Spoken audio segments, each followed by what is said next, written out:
Observe esse vídeo. Isso é na NASA, é um grande compartimento que aí foi colocado ar. Veja que o ar ele interfere no movimento das penas mais do que no movimento das bolas.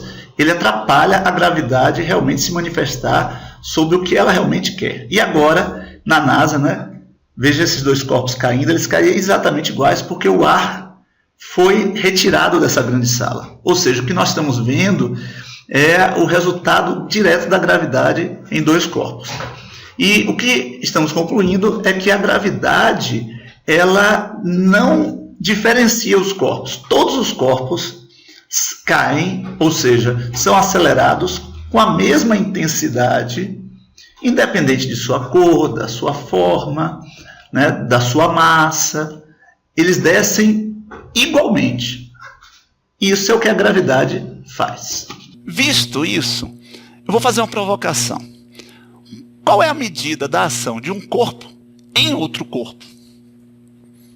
Vou começar pela gravidade. Por quê? Porque o Isaac Newton começou pela gravidade. É o Newton que vai fazer essa pergunta e vai dar uma sugestão para a solução. Então vamos lá. Está aqui a ação gravitacional. O que nós vimos no vídeo é que um planeta produz a mesma aceleração em dois corpos independente da massa. A aceleração poderia ser uma medida da interferência, da ação que o planeta faz naquele cara através da gravidade? Não. Sabe por que não? Porque esse cara tem 4 kg, esse cara tem 1 kg. A ação que o planeta ali, Terra, esse aqui de baixo, que está aqui por acaso, faz nesse corpo de 4 kg é a mesma ação que ele faz no corpo de 1 kg? Minha mão esquerda está dizendo que não. Esse cara sofre 4 vezes mais ação que esse. Ele pesa 4 vezes mais. O planeta está puxando ele com mais intensidade. É isso que eu estou chamando de ação. Entendeu? Se eu largar os dois, eles vão ter a mesma aceleração.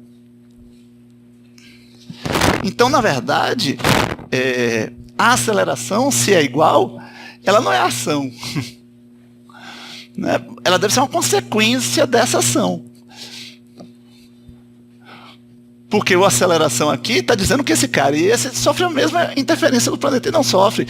Esse deve sofrer uma interferência aqui 4 vezes mais intensa do que aquele. Foi o que a gente viu, porque a gente sente na prática. Né? Carregar uma pedra enorme, carregar um saquinho de feijão é diferente. Então, deve ser uma outra coisa que meça a interferência, a ação que esse planeta faz nesse cara. E essa interferência visa o quê? É essa grande pergunta. Qual a intenção de um planeta quando interage, quando age em um corpo? Bom, se essa intenção, né, me parece, tem a ver com a massa do corpo, eu vou ter que fazer, e claro, surge a aceleração como consequência disso, e a gente sabe que planetas diferentes geram acelerações diferentes, né? Eu devo incluir nessa medida tanto a aceleração quanto massa. E se eu junto as duas coisas, eu vou ter o quê? Me diga, a cada segundo aqui, isso é o significado da aceleração. Essa aceleração diz que o cara tem 3 metros por segundo ou recebe 3 metros por segundo de velocidade? Recebe. Isso aqui, sabe o que é? Não é velocidade, é variação de velocidade. Quando eu junto isso com isso, vai dar o quê? Quantidade de movimento? Não. Variação da quantidade de movimento. Impulso. Lembra que eu venho insistindo na discussão de que massa vezes variação de velocidade é uma forma de achar o impulso? Então essas duas coisas, quando eu junto multiplicando, dá algo que a gente já sabe. Né? 12, aqui seria 12 quilogramas metros por segundo de impulso, de variação da quantidade de movimento por segundo.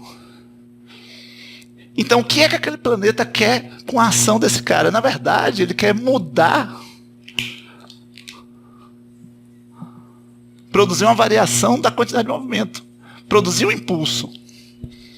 Agora, se a intenção dele é produzir isso por segundo, nesse corpo, como a massa não muda, quem tem que mudar é a velocidade por segundo. Gera-se uma aceleração como consequência. E esse cara aqui, né, o planeta tem uma outra intenção com um cara de massa menor. É visível. Produz menos vontade, menos ação. De quanto? Se você multiplicar, você vai ter aqui 3 quilogramas metro por segundo. Então, o planeta age em corpos de massa diferentes, de forma diferente. Agora, como esse cara tem uma massa menor, ele acaba acelerando da mesma forma que esse, como uma consequência. Então, a aceleração da gravidade é igual para todo mundo como consequência. O fato é que isso aqui é variação da quantidade de movimento ou impulso. Então, essa é a medida da ação. Aqui é 4 vezes maior que aqui. Não é a aceleração que é igual. Não é só a massa também. É a massa sofrendo essa interferência. Então é tudo isso. E isso é a nova grandeza. E essa nova grandeza, ela diz o quê? A quantidade de impulso por tempo. Ou seja,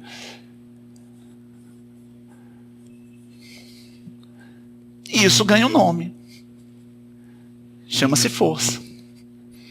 A primeira consequência da força é, se você tem a força, você pode achar o impulso. Ou a variação da quantidade de movimento. É só multiplicar por tempo. Se esse cara recebe daquele planeta 12 kg metros por segundo de variação da quantidade de movimento por segundo, em 10 segundos ele vai receber 120. Porque isso é por segundo, né? Então, se você tiver a força, por motivos óbvios, você multiplica pela quantidade de tempo, que vai ter a quantidade de impulso ou a variação da quantidade de movimento. Então, essa seria a primeira relação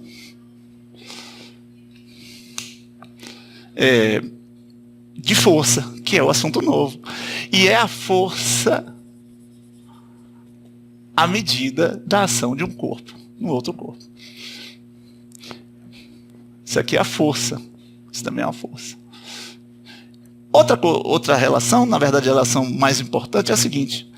Essa força de 12, ela foi encontrada a partir das consequências, né? Ou melhor, da consequência dela, agindo na massa. Então, foi encontrada pegando a massa e multiplicando por ΔV por segundo, ou seja, multiplicando pela aceleração. Então, a aceleração é uma consequência, isso aqui é chamada lei fundamental da mecânica. A gente está estudando mecânica, né? Então, a lei mais importante de toda a mecânica é essa. Uma força, o que é que ela faz? Gera aceleração. Uma força também gera impulso por segundo. Ela é impulso por segundo. Então, depois de um certo tempo, ela gera o impulso total. Repare só, isso aqui é uma nova unidade. Né? Aqui você tem 12 kg/m por segundo. E isso, em homenagem ao nosso querido Newton, essa relação kg/m por segundo, até para simplificar, que é muito grande, né? Foi chamada de Newton. Quando você menciona a unidade, você fala em letra minúscula. O cientista é Newton com N maiúsculo, né? E a representação da unidade aqui, de um nome de um cientista, tem que ser com a letra maiúscula. Então, veja só, mede 3. São 3 newtons.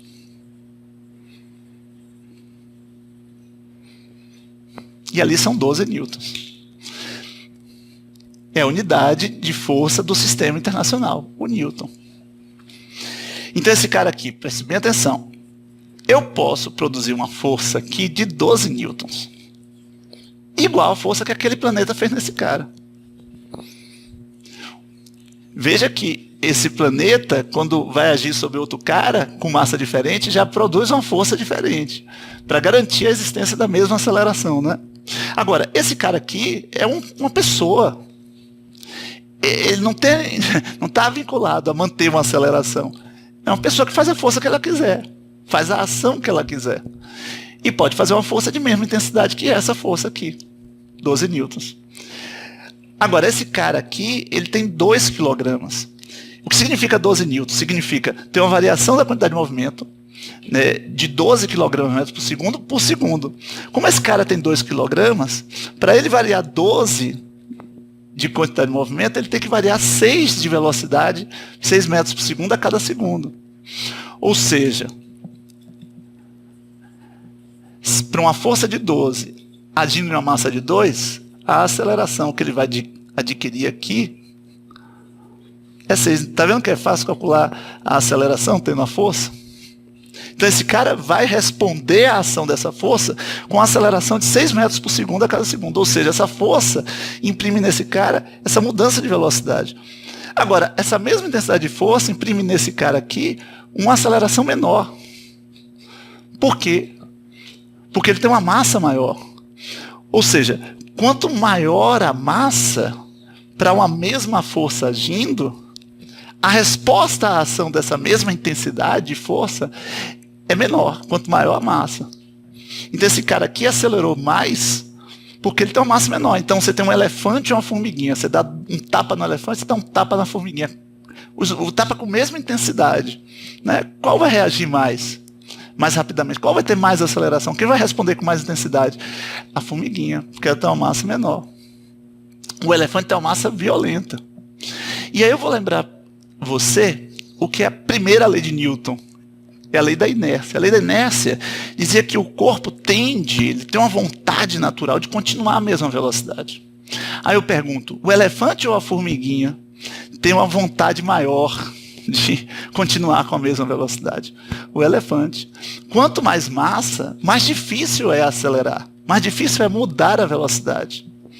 Por isso que a gente diz que a massa é uma medida da inércia, da vontade do corpo de manter-se com a mesma velocidade. Entendeu? Manter a mesma velocidade. Então, dizemos que esse cara tem uma inércia maior que esse. Por isso que ele tem uma aceleração menor. Essa lei é chamada segunda lei de Newton. Nós vamos ver, daqui a pouco, a terceira lei de Newton. Junto com a lei da inércia, forma o arsenal de leis do movimento que o Newton criou. Tá bom? Então é isso, galera. Eu quero que vocês peguem essas duas relações e esses conceitos que eu apresentei para vocês e tenta preencher essas lacunas aí. Tá bom? Um abraço.